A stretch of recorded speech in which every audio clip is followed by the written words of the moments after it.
കടലും കടൽ തിരമാലകളും കണ്ടാൽ അതിൽ ഇറങ്ങി ആരാണ് കളിക്കാൻ ആഗ്രഹിക്കാത്തത്? അതിലൊന്ന് ഇറങ്ങി നടക്കാൻ ആഗ്രഹിക്കാത്തത്? ഞാനിന്ന് മുതലപ്പുഴയിൽ ചൂണ്ടയിടാൻ പോയപ്പോൾ കണ്ടതാണ്, ഫിഷിങ്ങിനായി പോയപ്പോൾ കണ്ട കാഴ്ചയാണ്. ഒരു നായക്കുട്ടി തിരമാലകളിൽ കൂടി നടക്കുകയും ഓടുകയൊക്കെ ചെയ്യുന്നുണ്ട്. ഞാൻ വീഡിയോ എടുക്കുന്നതിന് മുന്നേ തന്നെ നല്ല രീതിയിൽ തിരയിൽ കിടക്കുകയും ഇരിക്കുകയൊക്കെ ചെയ്ത് കളിച്ചുല്ലസിക്കുന്ന ഒരു കാഴ്ചയാണ് എനിക്ക് കാണാൻ കഴിഞ്ഞത്. അതോടൊപ്പം തന്നെ നമ്മുടെ സന്തോഷേട്ടൻ തീരത്ത് നല്ല രീതിയിൽ ഒറ്റത്തുമ്പിൽ വറ്റ പിടിച്ചുകൊണ്ടിരിക്കുകയാണ്.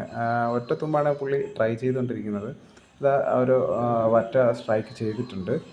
അപ്പോൾ ഇതുപോലുള്ള ചെറിയ ടൈപ്പ് വറ്റകളാണ് ഇപ്പോൾ കൂടുതലായിട്ട് കിട്ടാറ്. ഈ വറ്റ തീരത്തടുത്തതിന് ശേഷം ഡെയിലി സമയം കിട്ടുമ്പോഴൊക്കെ ഇവിടെ വന്ന് കാസ്റ്റ് ചെയ്യും. പുള്ളി മീൻ പിടിക്കാറും ഉണ്ട്.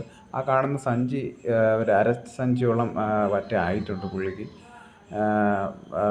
വറ്റ എടുത്തതിന് ശേഷം നമ്മൾ മാർക്കറ്റിൽ നിന്ന് മറ്റുള്ള മീനുകൾ വാങ്ങുന്നത് വളരെ കുറവാണ്. വറ്റ തന്നെയാണ് ഞങ്ങൾ കറിക്കായിരുന്നാലും വറുക്കാനായിരുന്നാലും എടുക്കാറ്.